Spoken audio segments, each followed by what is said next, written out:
কিছু ভিউয়ার্সের মনে একটা খটকা রয়েছে যে হঠাৎ করে কেন মারু আর মারুর বর দুজনে মিলে ক্ল্যারিফিকেশন ভিডিও দিতে এলো, কেন ওকে বলতে হলো যে না ও টিকিট কেটে দেয়নি, কেন করতে হলো?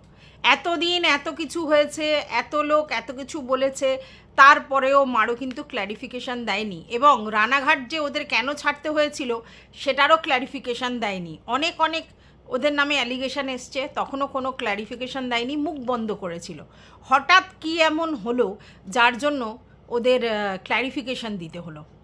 তো আমি আমার ছোটো মাথায় বুঝি যে এই মুহূর্তে ওরা কোনো হেডেক বা কোনো কন্ট্রোভার্সির মধ্যে, মানে নিজেদের কন্ট্রোভার্সি আলাদা কথা, বাদ বাকি অন্য কারোর কন্ট্রোভার্সিতে জড়াতে চায় না। ওরা জানে যে যেভাবে ওদের পিঠ পিছে ষড়যন্ত্র করা হয়েছিল, তারপর যদি এখন ওরা এই কন্ট্রোভার্সি ফিল্ডে ঢুকে থাকে তাহলে প্রতিনিয়ত তাদেরকে নিয়ে কন্ট্রোভার্সিয়াল টপিক উৎপন্ন হবে। আর তার জন্য মনে করেছে যে এই মুহূর্তে আমার এটা বলার দরকার যে ভাই আমি টিকিট কেটে দিইনি। কে গেছে, কি গেছে না গেছে, কার সঙ্গে গেছে, কে কেটে দিয়েছে আমার জানার কথা নয়, বাট আমি দিইনি। এইবার লোকের প্রশ্ন হচ্ছে, ঠিক আছে তোমরা দাওনি, তাহলে কিছুদিন আগে একটা ভিডিও করা হয়েছিল যেখানে তুমি ব্যাঙ্গালোর এয়ারপোর্টে গিয়ে ব্যাঙ্গালোরে যাওয়ার কথাটা বলেছিলে এবং তারপরেই তোমার সুদিদি এসে একটা তেরে ফুরে ভিডিও করেছিল, কেন? তো যাই হোক, যে যেটা বুঝছো নিশ্চয়ই বুঝতে পারছো, নতুন করে বোঝানোর কিছু নেই। তবে মারু এবং মারুর বর এখানে প্রচণ্ড বুদ্ধির কাজ করেছে যে এই ব্যাপারটা থেকে নিজেদেরকে গুটিয়ে নিয়ে যাওয়ার জন্য যে নিজেদের ক্ল্যারিফিকেশন দিয়েছে যে আমি কেটে দিইনি। এবং এতে কি সুবিধা হয়েছে? এতে সুবিধা হয়েছে আমাদের যে কিনা তেরে ফুরে মারুকে নিয়ে এবং মারুর বরকে নিয়ে ভিডিও করছিল, তার মধ্যে নমনীয়তা চলে এসেছে। ওদেরকে নিয়ে কন্টেন্ট করছে, কিন্তু যেইভাবে ওদেরকে চোর সাব্যস্ত করেছিল, ওদেরকে আরও ওরা ধার নেয়, শোধ করে না, হ্যাঁ না ত্যানা, তখন ওই ম্যান্ডুর পাচাটা দালাল ছিল আর কি, তার জন্য ওদেরকে যেভাবে হিউমিলেট করা যায় ততখানি হিউমিলেট করছিল। এবং সে স্বীকার করেছে যে গ্রুপের মধ্যে কথাবার্তা হতো, মারুকে নিয়ে খিল্লি করা হতো, মারুর বরকে নিয়ে খিল্লি করা হতো এবং গ্রুপে সেই আলোচনাগুলো করা হতো, আর তারপর তার কানে সেগুলোকে ইনজেক্ট করলেই সে এসে ভিডিও করে সেগুলো বলতো, আর সেই ভিডিওর আস্বাদন কিন্তু তারা নিত। অতএব এখানে বোঝা যাচ্ছিল যে প্লটিং করে মারু এবং মারুর এগেনস্টে শুকে কাজে লাগিয়েছিল ম্যান্ডু অ্যান্ড কং। এটা আমরা জানি বুঝতেও পারি, কিন্তু তারপরে মারুকে ওরা আর কন্টেন্ট করতে বারণ করেছিল শুকে। কেন? তার কারণ হচ্ছে মারু যেহেতু প্রেগনেন্ট হয়ে গিয়েছিল, তাই মারুর যদি কোনো রকম বিপদ আপদ হয় বা মেন্টাল কোনো ট্রমা হয় এই ভিডিও মারফত, তাহলে ইনডাইরেক্টলি সেটা ম্যান্ডুর কাঁধে গিয়ে পড়বে। সেটা ম্যান্ডু খুব ভালোই বুঝেছিল, আর সেই জন্যই ম্যান্ডু এবং তার কোম্পানি এটা বারণ করেছিল শুকে যে না, ওদের নিয়ে আর এখন ভিডিও করার দরকার নেই। কিন্তু শু তো শুনবে না, কারণ সে বলেছে মারুকে নিয়ে ভিডিও করলে আমার ভিডিওতে ভিউজ হয়, আর সেই জন্য সে ভিডিও কন্টিনিউ করে, ওদের কথা শোনে না এবং সেখানে একটা নিজেদের মধ্যে অন্তর্দ্বন্দ্ব সৃষ্টি হয়। এবং আরেকটা ব্যাপার, শু বলেছে যে ম্যান্ডু যখন দেখলো যে মারু প্রেগনেন্ট, তো বুঝতে পারলো যে মারুর কাছে একটা বিশাল বড় কন্টেন্ট আছে। অতএব সেই কন্টেন্ট যখন আছে, তো কোনো না সময় আমি মিল করে নিতে পারবো আর সেই কন্টেন্টে হাত বাড়াবো।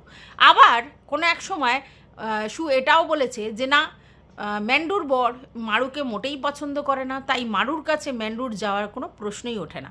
এদিক থেকে ম্যান্ডুও বলেছে না, ওদিকে আর যাওয়ার কোনো প্রশ্ন নেই, আর ওদিক দিয়ে মারুও বলেছে না, তাদের সঙ্গে আর কোনো রকম সম্পর্ক রাখার কোনো প্রশ্নই ওঠে না।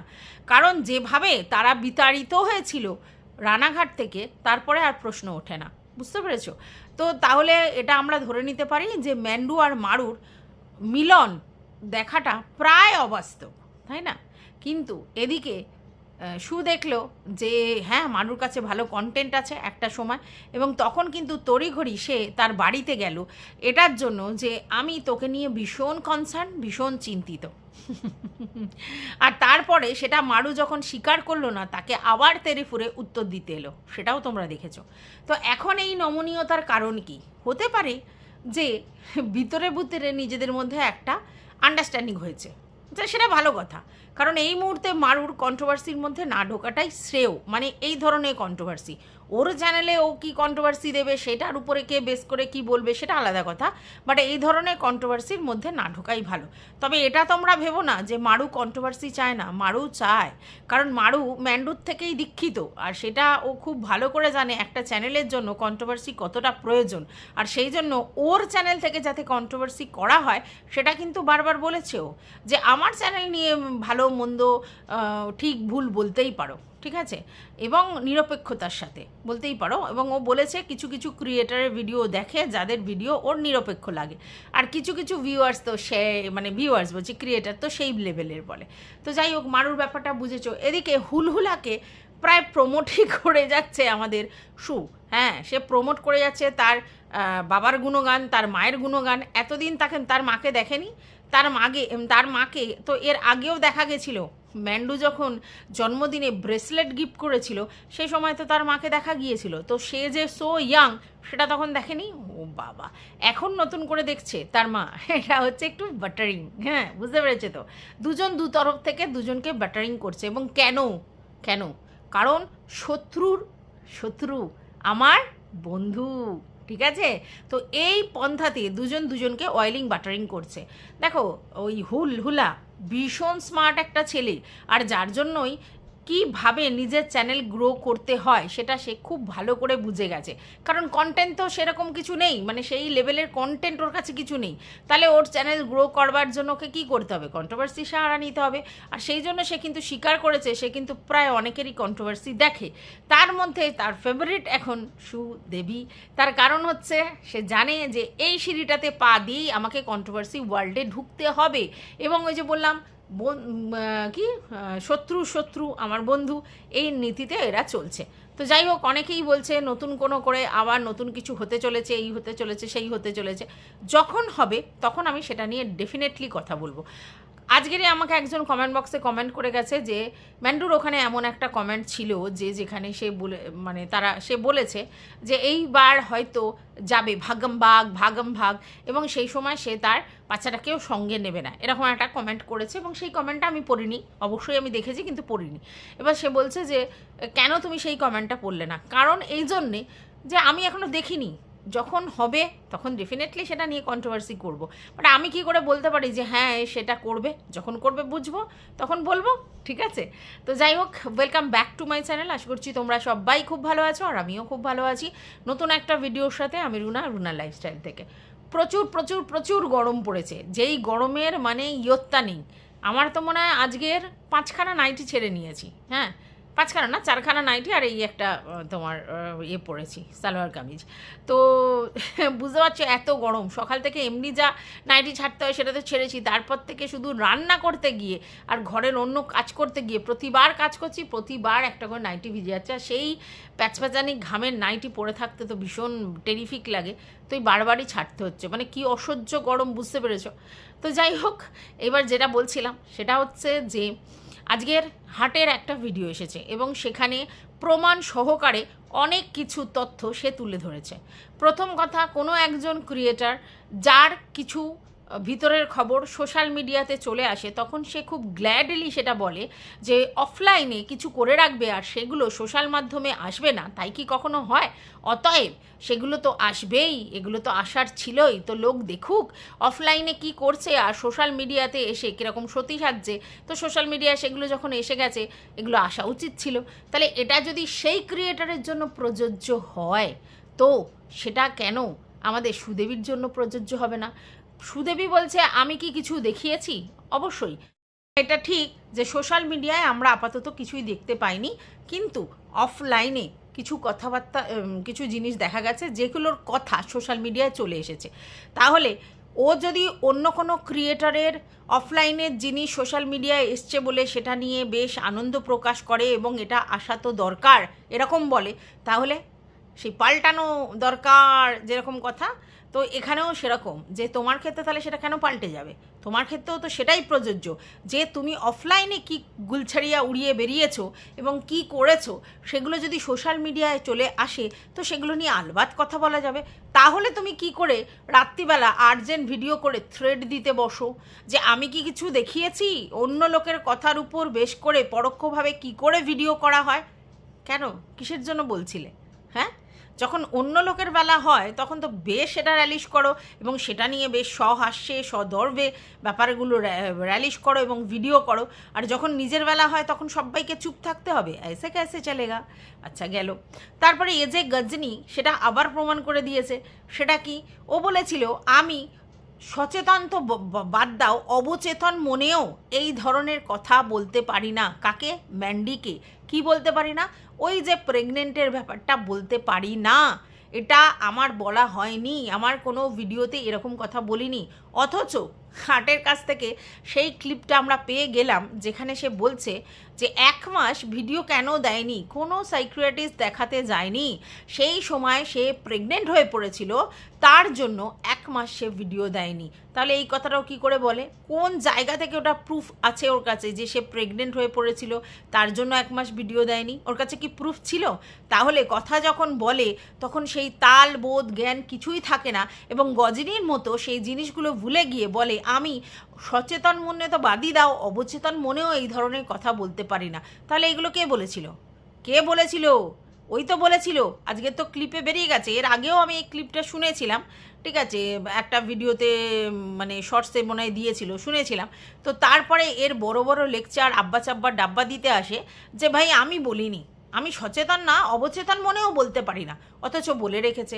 আচ্ছা, তারপরে 2 দিন আগে একটা ভিডিওতে বলল যে আর কখনোই আমি টিউবলাইট দেরিতে জ্বলি কিন্তু জ্বলার পর কিন্তু সেই লেভেলের আলো হয়, তাই আর কোনো দিন পসিবল নয় ম্যান্ডুর কাছে যাওয়া।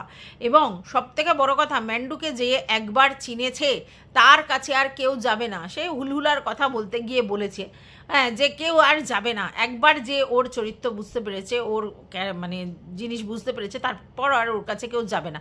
তাহলে এই কথাটা তো আগে অতীতেও বলেছিল যে আমাকে ইউজ করেছে, আমাকে দিয়ে বলিয়েছে, এত বাজে, এত এই, আমার জীবনের সবচেয়ে বড় ভুল ওর কাছে যাওয়া, হ্যানা ত্যানা, এরকম নানা গপ্প শুনিয়েছে, ঠিক আছে। তাহলে আজকের ডেটে আবার ও গেল, মিলমিশ করলো, একদম সেই ভস্য থেকে উৎপন্ন হয়ে মানে ছাই থেকে উৎপন্ন হয়ে ভস্মীভূত হয়ে গেল, সেরকম রিলেশন হলো। এবং ওর একটাই দাবি ছিল যে কন্ট্রোভার্সি ক্রিয়েটাররা অ্যাকচুয়ালি ওদের এই সম্পর্কটা দেখে জলে রে জিয়া জলে রে, তাদের জলে, তাদের জ্বলন হয়, কারণ তারা এরকম বড় ব্লগারের সঙ্গে সখ্যতা করতে পারেনি। আর বড় ব্লগার যেভাবে ওকে রেসপেক্ট দিয়েছে, অন্য কোনো কন্ট্রোভার্সি ক্রিয়েটার সেই রেসপেক্ট অর্জন করতে পারেনি। ওকে যেভাবে প্যাম্পার্ড করেছে, ওকে যেভাবে ভালোবাসা দিয়েছে, ওকে যেভাবে কাছে টেনে নিয়েছে, সেইটা দেখে অন্য কন্ট্রোভার্সি ক্রিয়েটাররা ক্ষুব্ধ, কারণ ওকে দেখে লোকের হিংসে। ও তো এই কথাটা বলে, ওর ভিউয়ার্সরাও বলে যে ওকে দেখে লোকের হিংসে। কিসের হিংসে? ও সুন্দর গান করে, ওর সুন্দর স্কিন, সুন্দর তোমার গায়ের রং, সুন্দর ফিগার, সব কিছু ওর সুন্দর, আর তার জন্য অন্য ক্রিয়েটাররা ওকে দেখে হিংসে করে। এটা ওর ভিউয়ার্সরাও বলে এবং মনে মনে ও সেটা পোষণ করে। সুন্দর তো মনের মধ্যে থাকে, সুন্দর কি শরীরের মধ্যে থাকে? হ্যাঁ, ফিগার ভালো, নো ডাউট, অস্বীকার করা যায় না, কিন্তু বিয়ের পর, বাচ্চা হওয়ার পর মেয়েদের যে ফিগারের পরিবর্তন হয় সেটা কিন্তু অন্যরকম, ঠিক আছে। এখন একটা মেয়ের বিয়ে হয়ে যাওয়ার পর, বাচ্চা হয়ে যাওয়ার পরও যদি সে ফিগার মেনটেন করে রাখতে পারে তাহলে ঠিক আছে, বাদ বাকি এই ফিগার নিয়ে গল্প করে লাভ নেই। কারণ ও ছাড়া যেসব কন্ট্রোভার্সি ক্রিয়েটারদের কথা বলছে তাদের প্রায় প্রত্যেকেরই বাচ্চা কাচ্চা হয়ে গিয়েছে এবং তারা একটা মানে অনেক দিনের ম্যারিড লাইফও লিড করে ফেলেছে। তো তারপরে এমনি ফিগারের মানে দফারফা হয়ে যায় যদি না কেউ খুব ফিগার কনসাস হয়। কিছু কিছু মানুষজন অবশ্যই ডেফিনেটলি ভীষণ ফিগার কনসাস, তাদের কিন্তু তোমার বাচ্চা কাচ্চা হয়ে যাওয়ার পর, ম্যারিড লাইফ লিড করার পরেও ফিগার নিয়ে কিছু ওরিড থাকে না, কারণ তারা সেটাকে মেনটেন করে।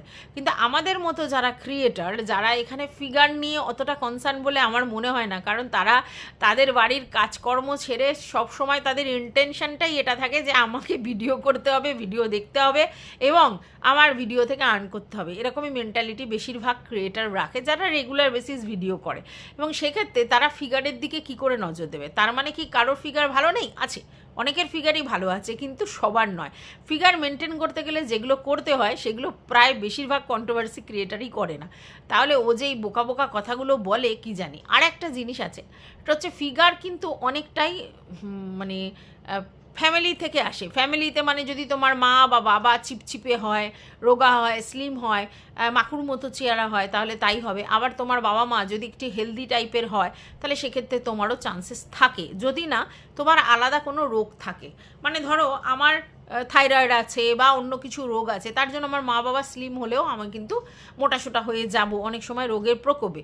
না হলে কিন্তু নর্মালি লোকে মা বাবার মতোই চেহারা হয়। তো সেক্ষেত্রে আমরা জানি যে ওর বাবার চেহারাটা একদম স্লিম ট্রিম টাইপের, তো ও ওই রকম ধাঁচেরই চেহারা পেয়েছে, তাই ওরকম। ওর কিন্তু অন্য দুটো বোন কিন্তু ওরকম ওর মতো চেহারা পায়নি, তারা হয়তো মায়ের মতো চেহারা পেয়েছে, হতে পারে। তো যাই হোক, তাহলে চেহারা নিয়ে এত গর্ব করার কিছু নেই, তাই না? আর তোমরা এটা জানো সবারই, যাদেরই বাচ্চা হয়ে যায় তারপরে তার চেহারা অন্যরকম হয়। মুরগি দেখলে উদাহরণ বুঝতে পারবে, হ্যাঁ মানে ব্রয়লার, পোলট্রির, হ্যাঁ, তারপরে হচ্ছে দেশি, হ্যাঁ এগুলো বোঝে তো, সেরকম ব্যাপার। তো যাই হোক, আর একটা কথা হচ্ছে যে ও জাস্টের মেয়ের ক্লিভেজ জুম করে দেখিয়ে বলেছিল যে সে এই করেছে, এরকম দেখা গেছে, হ্যানা ত্যানা অমুক তমুক। আর আমরা এটাও জানি যে ও ইপু দিদির ব্যাপারেও করেছিল, যদিও আমি সেই সময় ইপু দিদির ওই ব্যাপারটাতে একেবারে বলেছিলাম না, এরকম হতেই পারে, কেউ ড্রেস পরতেই পারে, সেন্সিবল ড্রেস পরতেই পারে, তো সেটা তার ব্যাপার। এটা নিয়ে ইপু দিদি আমাকে ভুল বুঝেছিল। সেটা হতে পারে ইপু দিদি ভুল বুঝেছে, কারণ উনি আমার ভিডিওটা হয়তো দেখেইনি, উনি শুধুমাত্র উপরের থাম্বনেল টাইটেল দেখেছে এবং লোকের মুখে শুনে ভিডিও করতে শুরু করে দিয়েছে। উনি আমার তখন ভিডিও দেখতেন না, উনি বলেছিলেন যে উনি শুধুমাত্র ওনার কন্টেন্টের ভিডিও দেখে, বাদবাকি লোকের ভিডিও দেখে না। কিন্তু উনি আমাকে নিয়ে যখন ভিডিওটা করেছিল দেখেনি, কারণ আমি একমাত্র যে এই ব্যাপারটা অবজেকশন না, তাকে সাপোর্ট করেছিলাম যে এরকম ড্রেস পরতেই পারে, এবং ওনার ড্রেসটা মনে হচ্ছে ওনার মেয়ের, সেটাই উনি পরেছেন। তো যাই হোক, সেটা একটা মিসআন্ডারস্ট্যান্ডিং ওনার দ্বারা হয়েছিল। তো তো তখনও ও অনেক কিছু বলেছিল, এরম ড্রেস এই পরছে, কাস্টমার ডাকছে, হ্যানা ত্যানা অমুক তমুক অনেক বলেছে।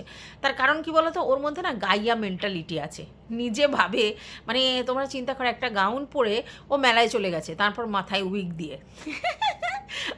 আর ও ইপু দিদিকে বলে, আর যাই হোক ইপু দিদি তো একটু শহরতলিতে থাকে, তো ওর সঙ্গে তো ডিফারেন্ট হবেই। তো সেই বুদ্ধিটা তো ওরা নেই। তো যাই হোক, এইবার ও এই কথাটাও বলে রেখেছে, মানে আমাদের জাস্টের মেয়ের ব্যাপারটাও কিন্তু বলে রেখেছে। এবং জাস্টের ভিডিও থেকে আমরা এটা জানতে পারি যে জাস্টের মেয়ের সঙ্গে তার বাবার একটা বাজে রিলেশন আছে, এই কথাও নাকি ও ভিডিওর মধ্যে বলেছিল। সাহসটা চিন্তা করো, একটা মানে বাবা মেয়ের রিলেশনটাকেও ও কলুষিত করেছে, মানে এতটাই নোংরা নিকৃষ্ট মানসিকতার একটা মহিলা, ভাবতে পারছো?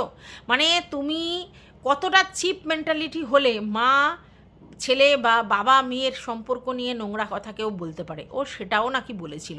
তাহলে আমি তো অবাক হয়ে যাই, তারপরে এসে আবার নাক নাড়তে আসে। আচ্ছা, বাই দ্য ওয়ে, তারপর ও এই যে হার্ট যে আজকের ওকে নিয়ে ভিডিও করেছে, যেখানে প্রত্যেকটা প্রমাণ দিয়ে দিয়ে গেছে, সেখানে হার্টের বউকে নিয়েও কিন্তু বাজে কথা বলেছিল। ঠিক আছে, কি বলেছিল সেই ভিডিওর ক্লিপসটাও, ভয়েস ক্লিপটাও শুনিয়েছে। সেটা বলেছিল যে ওই মেল ক্রিয়েটারের কথা বলছি, যার বউ একদিনে 10টা এরকম যায় এবং তারপর সেখান থেকে টাকা ইনকাম করে এই বাড়িটা করেছে। প্রথম কথা হচ্ছে, হার্ট কিভাবে বাড়ি করেছে, কেন করেছে, কার টাকায় করেছে, আমাদের তো সেটা নিয়ে লেস ইন্টারেস্টেড। আমাদের কি ইন্টারেস্ট আছে? কারণ সে তো ইউটিউবে এসে হাত পেতে পয়সা চেয়ে বলেনি যে আমার বাড়ি হয়ে গেছে তার জন্য আমাকে টাকা দাও, মানে বাড়ি করতে গিয়ে প্রবলেম হচ্ছে তার জন্য টাকা দাও, বলেনি। তাহলে যেভাবেই করুক, তারা দুজনে মিলে যেভাবেই করুক, তারা একটা তাদের স্বপ্নের বাড়ি তৈরি করেছে। এতটা জেলাস যে সেখানে সে বলছে যে ওর বউ এই করে করেছে। ওর বউ কী করে করেছে, ওর কাছে প্রুফ আছে? উইদাউট প্রুফ এরকম ধরনের কথা কি ও বলতে পারে? তাহলে ও আবার বলতে এসেছে যে আমি কাউকে বলি না, ভিতরের খবর বলি না, এই খবর বলি না, ওই খবর বলি না, আমাকে নিয়ে কেন এই সমালোচনা হচ্ছে যেগুলো আমি ভিডিওতে দেখাইনি। তো এরা কোথায় ভিডিওতে দেখিয়েছিল? হার্টের বউ তো এইভাবে ভিডিও করে না, ব্লগিং করে। তো হার্টই বা তার কন্ট্রোভার্সি চ্যানেলে কোথায় দেখিয়েছিল যে তার বউ কোথাও যাচ্ছে? দেখিয়েছে কি? তাহলে ও কোত্থেকে বললো? ওর বেলা আটিসুটি, পরের বেলা দাঁত কপাটি, ঠিক আছে? তো যাই হোক, আবার বলছে যে এই রিম্পুকে যে কথাগুলো ও বলেছে সেগুলো তো ও বলেনি, বলেছে হার, সেখান থেকে নিয়ে এসে ও বলেছে, তো তাকে কিছু বলতে পারে না, আমাকে এসে বলছে, এরকম বলেছে। তো আমার একটা বক্তব্য, ঠিক কথা, যে হার্টই প্রথম নিয়ে আসে ব্যাপারটা, পরে তুই বলেছিস, তা আমরাও, মানে আমি আমার কথা বলছি, আমিও তো হার্ট আর দীপ্তিদির ভিডিও থেকে যেটা শুনেছি সেটা নিয়ে বলেছি, তাহলে তুই এসে আমাকে থ্রেট দিচ্ছিলিস কোন জায়গা থেকে? আমি তো বুঝে পেলাম না। তো ওরা বলেছে, ওরা দেখেছে, সেই কথা বলেছে, সেই কথা শুনে আমি ভিডিও করেছি, ভিডিও টু ভিডিও করা আমাদের বানতা হয়। তাহলে তুই আবার লেকচার দিচ্ছিস?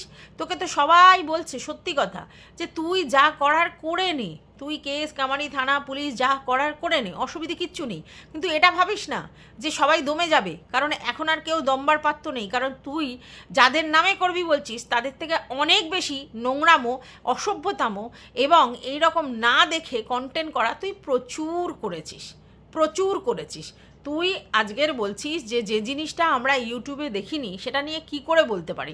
তাহলে তুই খোকার কোথায় দেখেছিলিস তুই যে ড্যান্সিং কারের কথাটা বলছিলিস, এটা ওটা তুই কি দেখেছিলিস? তোকে কেউ একজন সাপ্লাই করেছিল, সেইটা শুনেই তুই কিন্তু ভিডিও করেছিলিস, এবং সেটা নিয়ে তোর কিন্তু টিনুর সঙ্গে ঝামেলা হয়েছিল। টিনু কেন না, টিনুর কাছে সেই মেয়েটি গিয়েছিল এবং টিনু বলেছিল কোনো কন্ট্রোভার্সি ক্রিয়েটারকে এগুলো দিও না, তাহলে ওরা ভিডিও করতে শুরু করবে। একদম ঠিক বলেছিল। কন্ট্রোভার্সি ক্রিয়েটাররা কিছু পেলেই, তোর মতো কন্ট্রোভার্সি ক্রিয়েটাররা কিছু এরকম তথ্য পেলেই সঙ্গে সঙ্গে ভিডিও করতে চলে আসে, তার জন্যই ও বলেছে কথাটা। খারাপ কথা তো কিছু বলেনি, তাতে কি মেয়েটা হিউমিলেট হলো? তুই কি মেয়েটাকে বিচার পাইয়ে দিতে পেরেছিস? না মেয়েটার জন্য কোনো উপকারে লেগেছিস? উল্টে তারা অপকার করেছিস, ঠিক আছে? তাহলে সেই কথাটা যদি টিনু বলে থাকে, তো খারাপ কথা তো কিছু বলেনি, যেটাতে তোর গাত্রদাহ হয়ে গিয়েছিল। তুই সেখান থেকে তথ্য নিয়ে প্রতিদিন একটু করে খেয়ে যাচ্ছিলিস, আর অন্যদেরকে বলছিস যে তারাও একটু একটু করে বের করে কন্টেন্ট করছে। তো এখানে তো কন্টেন্টই সব, এই ইউটিউব প্ল্যাটফর্মে, সোশ্যাল মিডিয়াতে সবটাই তো কন্টেন্ট। বাদবাকি তোর ফ্যামিলির লোক কী করবে না করবে সেটা তাদের ব্যাপার, আমরা তো কারোর ঠেকা নিয়ে রাখিনি, ঠিক আছে? আর তোকে ভালো করার উদ্দেশ্যও কেউ রেখেছে বলে আমার মনে হয় না, কারণ সেই পথের পথিক তুই নোস। তুই কিন্তু জ্ঞানে মানে সব কিছুতে তুই নিজে করেছিস, এবং তোর ফোন থেকে গেছে, এই খবরটা বারবার আসছে যে তোর ফোন থেকে সবার কাছে গেছে। যদি তোর ফোন থেকেই গেছে, তাহলে তুই তোর ওই ভিউয়ার্সদেরকে বুদ্ধু বানাচ্ছিস কেন? যে তোমাদের কি মনে হয়, ওদের কি মনে হয় পরের কথা, তুই কি করেছিস সেটা তো তুই ভালো করে জানিস, তাহলে বুদ্ধু বানাচ্ছিস কেন? ইমোশনাল সুড়সুড়ি দেওয়ার জন্য তুই একদম মাইন্ড ব্লোয়িং, বুঝেছিস? তুই ইমোশনাল সুড়সুড়ি দেওয়ার একেবারে কি বলবো, সেই লেভেলের ইমোশনাল সুড়সুড়ি দিতে পারিস। কখন কি বললে দর্শকদেরকে কন্ট্রোল করা যাবে মেন্টালি, সেটা তুই খুব ভালো করে জানিস, আর তুই সেটাই করিস। তুই এমন একটা সিন ক্রিয়েট করার চেষ্টা করছিস যে ভাই আমি সতী, আমি সৎ, আমাকে নিয়ে শুধুমাত্র হিংসার বশীভূত হয়ে সবাই আমাকে নিয়ে এইভাবে কন্টেন্ট করছে এবং আমাকে হিউমিলেট করছে এবং আমার সংসার ধর্ম সমস্ত নষ্ট করতে চাইছে। কার খেয়ে দে কাজ আছে? তোর সংসারের গুরুত্ব তোর কাছে, আমাদের কাছে নেই। তো আমরা তোর সংসার না তো ভাঙার চেষ্টা, না তো গোড়ার চেষ্টা, না তো গড়ার চেষ্টা, কোনোটাই করতে চাই না। উল্টে তুই অনেকের সংসার ভাঙার জন্য তদবির হয়েছিলিস। হ্যাঁ, তুই মারু এবং মারুর বরকে হুমকি চুমকি দিয়েছিলিস এবং বলেছিলিস যে এমন কিছু তোর কাছে আছে যেটার জন্য ওদের দুজনের একসাথে সংসার করাটা দায় হয়ে যাবে, কারণ দুজনের মুখ দেখবে, একসাথে থাকবে, অথচ ওইগুলো মনে পড়বে, তাতে সংসার করাটা দায় হয়ে যাবে। তুই এরকম কথাও বলেছিলিস। তাহলে সংসার ভাঙার কারবারে তুই নেমেছিস, অন্য কেউ নয়। অথচ তুই বলেছিস যে তৃতীয় ব্যক্তি ঢুকে কখনো সংসার নষ্ট করতে পারে না, দুজনের পরিপূরক হলে। আর সেটা প্রমাণ কিন্তু মারুর বর এখনও পর্যন্ত দেখিয়ে দিচ্ছে যে কে কি বললো, রাম শ্যাম যদু মতো, তাতে তাদের কিছু এসে যায় না। তারা দুজনকে ভালোবেসেছে, দুজনকে প্রয়োজনে একে অপরের সঙ্গে রয়েছে, সেটাই বড় কথা। বাট তুই সেই চেষ্টাও করেছিস যাতে তাদের সংসারটা ঠিকঠাক না হয়। প্রতিনিয়ত তাদেরকে নিয়ে যেভাবে নোংরা আক্রমণ করে কন্টেন্ট করেছিস, সেটা অন্য কোনো কন্ট্রোভার্সি ক্রিয়েটার করেনি। অথচ মারুর বর যখন সবাইকে একটা কথা একজনকে একটা কথা বলেছিল, সবাই কিন্তু সেই ব্যাপারে কথা বলেছিল, তুই কিন্তু সেই ব্যাপারে অবজেকশন জানাশোনে কিছু বলিসনি, বললি আমি তো তখন ভিডিও করছিলাম না। আর তারপরে বলেছিলিস তোর কাছে নাকি মারুর বর এসে ক্ষমা চেয়েছিল। কেন, তুই কি পুরো কন্ট্রোভার্সি জোনের মনিটরিং করিস যে তোর কাছে বললেই সব কিছু সাতক্ষণ মাফ হয়ে যাবে? যদিও ক্ল্যারিফিকেশান দিয়েছে মারুর বর বলেছে যে তখন আমি বলেছিলাম যে যদি আমার বাবা মাকে নিয়ে এর পরে কেউ ভিডিও করে মা বাবাদের টেনে, তাহলে সে বরাহনন্দন, এটা আমি বলেছিলাম, লোকে আমাকে ভুল বুঝেছে। ঠিক আছে, তো যাই হোক, মারু সেটা ক্ল্যারিফাই করেছে। আমি আশা করব যে মারু আর মারুর বর এইসব ফালতু কন্ট্রোভার্সিতে আর জড়াবে না, কারণ ওরাও ভালো করে বুঝেছে যে ওদের কিন্তু এখন ভালোবাসার লোকের অভাব নেই। প্রত্যেকটা ক্রিয়েটার এবং ভিউয়ার্সরা কিন্তু ওর এই প্রেগনেন্সি জার্নিটাতে ওর পাশে থাকার চেষ্টা করেছে, এবং সবাই কিন্তু এটা বলেছে যে কন্টেন্ট করি আর যাই করি কিন্তু ওর জন্য শুভকামনা রয়েছে, ওকে ভালোবাসি, এবং সেই কন্টেন্টগুলো কিন্তু অনেক সফট আকারে হচ্ছে। ঠিক আছে, তাই এইখানে যদি মারু আর মারুর বর দুজনে কোনো পলিটিক্স বা কোনো কন্ট্রোভার্সির মধ্যে জড়িয়ে পড়ে বা ভিতরে ভিতরে কোনো কিছু করে, তাহলে কিন্তু তার এফেক্ট ওর চ্যানেলে পড়বে। তো আমার মনে হয় না যে তারা এতটাও বোকা বা বুদ্ধিহীন, তারা নিশ্চয়ই নিজেদের ভালো বুঝবে, এবং ওরা যখন জানে যে ওদের সামনে বেশ ভালো একটা কন্টেন্ট আছে, তাহলে কেন ফালতু এইসব ঝামেলায় পড়বে, আমার মনে হয় এটা। তো যাই হোক, এই ভিডিওটা আমি এই পর্যন্তই রাখছি। তোমাদের যদি কিছু বক্তব্য থাকে অবশ্যই কমেন্ট বক্সে জানাবে। ভালো লাগলে ভিডিওটা লাইক করবে, পাশে থাকবে সাবস্ক্রাইব করে, অল নোটিফিকেশন অন করে বেল বাটনটা ওতে অবশ্যই বাজিয়ে দেবে। টাটা।